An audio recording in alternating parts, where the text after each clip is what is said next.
Hello everyone, Radhe Krishna. कैसे हैं आप सब। तो जैसे कि आपने पिछले हमारे ब्लॉग देखे ही हैं, आप लोगों को पता लग ही गया है कि हमारे घर में क्या कार्यक्रम चला हुआ है। तो अम्मा जी का वर्क है, तो उसी के लिए यहाँ पे सारी तैयारियाँ हो गई है और आज हमारे घर में ये कार्यक्रम हो रहा है। तो चलिए मैं मिलवाती हूँ कुछ लोगों से जिनसे आप पहले नहीं मिले हैं। तो ये हैं हमारे सानू मिट्टू और यहाँ पे आप लोग देख रहे हैं तो ये मेरे जेठानी जी का लड़का है। तो फंक्शन स्टार्ट हो गया है और हमारी बानू बेटी बहुत ज़्यादा थक गई है, तो इसको अभी आ गई है नीनी, तो इसको हमने सुला दिया है और इसके पापा ने इसके लिए चारों तरफ बाड़े बाड़े लगाए हैं क्योंकि आजकल ये बहुत ज़्यादा शरारती हो गई है। और साथ में ये बैठे हुए हैं निमंत्रित, तो चवर्क में ये बहुत ज़्यादा इम्पॉर्टेंट होते हैं। तो पंडित जी और पापा जी और बड़े पापा बैठे हुए हैं। तो इस तरह से 4 निमंत्री बनाए होते हैं, तो ये बहुत ही ज़्यादा ज़रूरी हो। इस तरह से एक स्टेज भी तैयार की जाती है और उसमें सारा सामान रखा जाता है, बर्तन, रजाई, कंबल, सब कुछ जो आपको यहाँ पे दिख रहा है। और फिर यही जो सारी भेंट है ये हम पंडित जी को दे देंगे।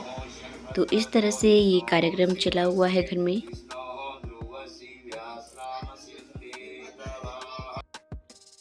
साथ के साथ ये यहाँ पे भोजन भी बन रहा है, तो सभी जो हमारे घर में आएंगे उन सभी को भोजन खिलाया जाएगा।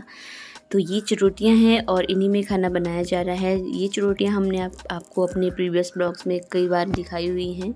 तो इन्हीं में खाना बनाया जाता है और बहुत ही ज़्यादा टेस्टी बनता है। तो कहा जाता है कि ये जो चवर्क है, ये जो भी इंसान हमारी ज़िंदगी से चले जाते हैं तो उनका ये लास्ट जैसा फंक्शन होता है, तो यही हमने किया और ये करना बहुत ही ज़्यादा इम्पोर्टेंट होता है। घर के सारे मेंबर बिजी थे और साथ के साथ परिदेव भी यहाँ पे बिजी थे, तो सभी अपने अपने कामों में लगे हुए थे। तो चलिए खास एक मेहमान से भी मिलवाती हूँ आपको। ये बड़े मामा हैं और ये छोटे वाले मामा हैं। कल पिछले ब्लॉग देखा आप लोगों ने, डॉट क्लियर कर देता हूँ। ये वाले हैं छोटे वाले मामा जी, ये वाले, और ये सबसे बड़े वाले मामा जी हैं। लगी हाथ आपको ये भी बता देती हूँ, तो ये है पत्तल और इन्हीं में खाना परोसा जाएगा और लोगों को घर के लिए भी खाना दिया जाएगा, तो इन्हीं पत्तलों में दिया जाएगा।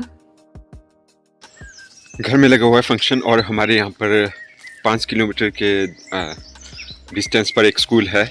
वैसे तो हमने इनविटेशन दिया हुआ था वहाँ पर टीचर्स को भी, और ये बोला हुआ था कि जितने भी स्कूल में बच्चे हैं आप उनको लंच के टाइम पे खाना खाने के लिए बोल दीजिएगा हमारे घर पर, क्योंकि दादी माँ का चवर्क है उसके रिगार्डिंग।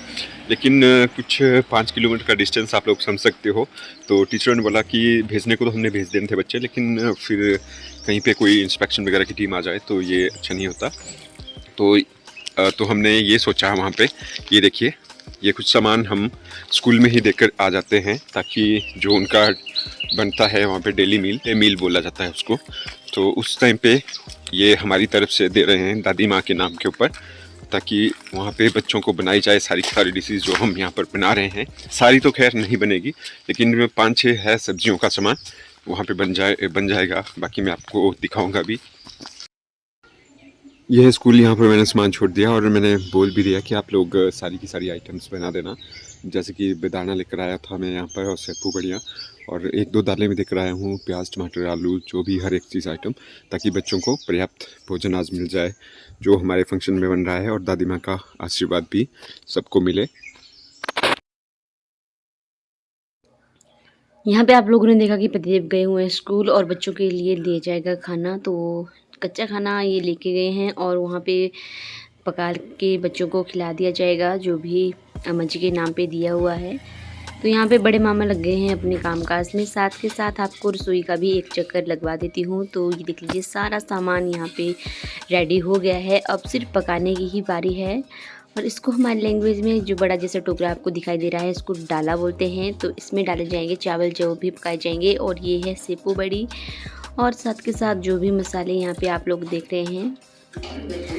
तो ये है रसोई, तो इनको हमारी लैंग्वेज में बोटी बोला जाता है।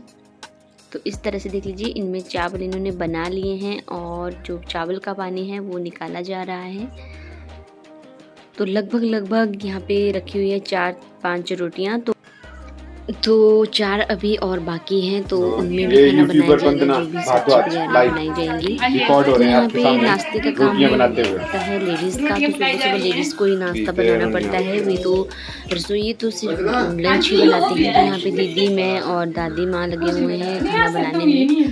तो यहाँ पे बनाई जा रही है पूरियाँ, तो गर्मा गर्म पूरियाँ बनाई जाएंगी और साथ में सब्जियाँ जो भी है, आलू मटर गोभी और पनीर वगैरह, रायता वगैरह, वो सर्व किया जाएगा। तो यहाँ पे बच्चों को पहले खिलाया जा रहा है, तो सभी बच्चे बहुत ही ज़्यादा खुश हैं।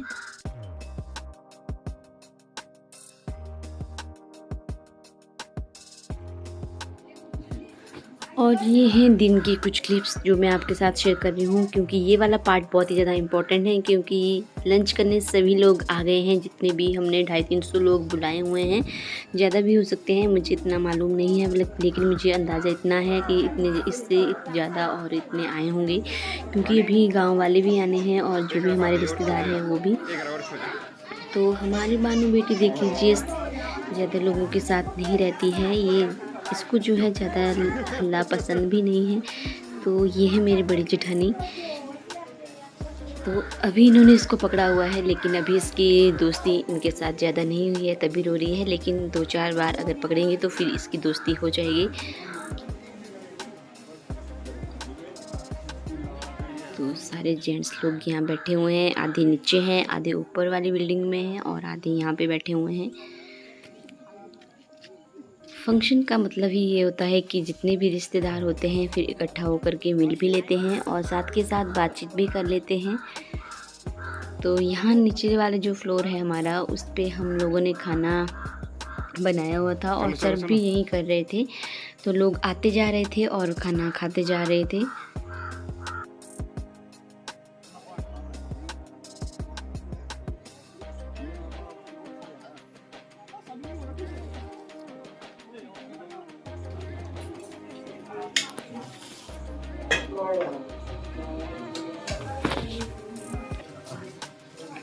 खाना जो है रेडी हो गया है और लोग खाना खा भी रहे हैं और घर को भी लेके जा रहे हैं। तो हमारे यहाँ पे ये रिवाज है कि जो भी आदमी आया होता है वो खुद तो खाना खाता है, लेकिन उसको घर के लिए भी खाना दिया जाता है।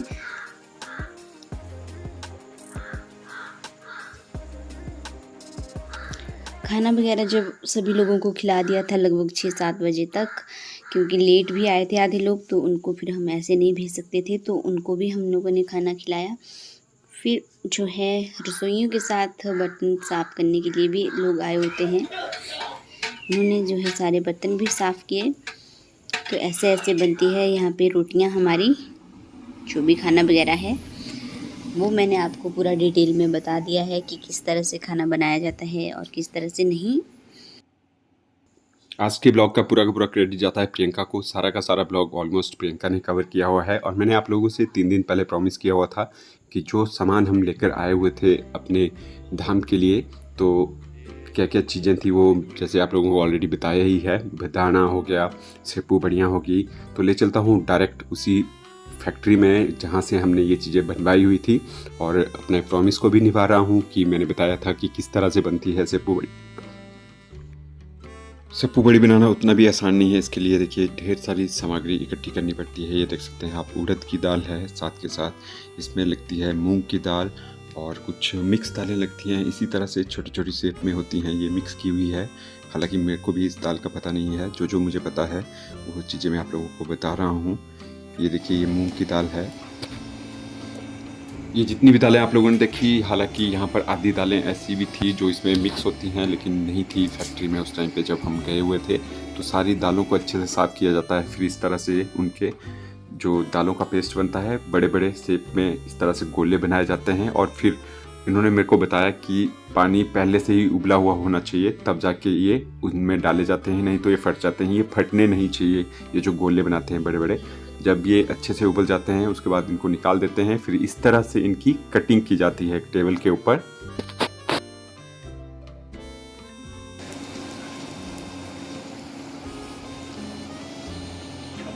तो जो ये पेस्ट के गोले बनाए हुए थे, जब ये अच्छी तरह से उबल जाते हैं उसके बाद कटिंग हुई इनकी आप लोगों ने देखा, और उसके बाद इस तरह से डीप फ्राई किया जाता है इनको, और इनको तब तक इस ऑयल में उबाला जाता है, अच्छे से फ्राई किया जाता है।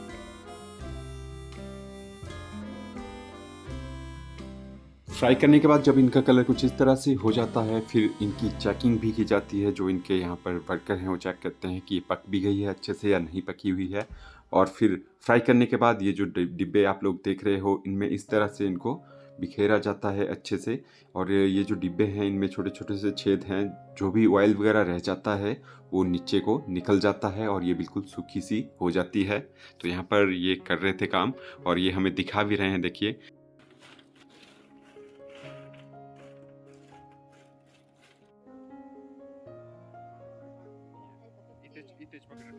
तो ये चला हुआ है सारा कारोबार यहाँ पर काफ़ी अच्छे से, और इनका मैं थैंक्स भी करना चाहता हूँ। इन्होंने अपने इस फैक्ट्री में मुझे परमिशन दी वीडियो बनाने की, क्योंकि कुछ इस तरह से बड़ी बड़ी यहाँ पर आप लोग देखेंगे चूल्हे लगे हुए हैं, वहाँ पर जाने नहीं दिया जाता है किसी को, क्योंकि खतरा भी रहता है वहाँ पर।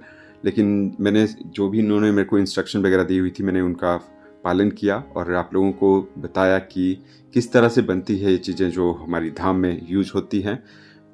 तो ये था कुछ हमारा आज का ब्लॉग। कैसा लगा आप लोगों को जरूर बताइएगा, और आप लोगों की दुआओं से और भगवान के आशीर्वाद से दादी माँ के च्वर्क का प्रोग्राम काफ़ी अच्छे से निभ गया। आप लोगों का भी खूब सारा प्यार मिला, हमें काफ़ी अच्छे अच्छे कमेंट आए, आप लोगों ने दादी माँ के लिए प्रे किया। तो सच्ची में दिल से धन्यवाद हर एक सिंगल कैंडिडेट का।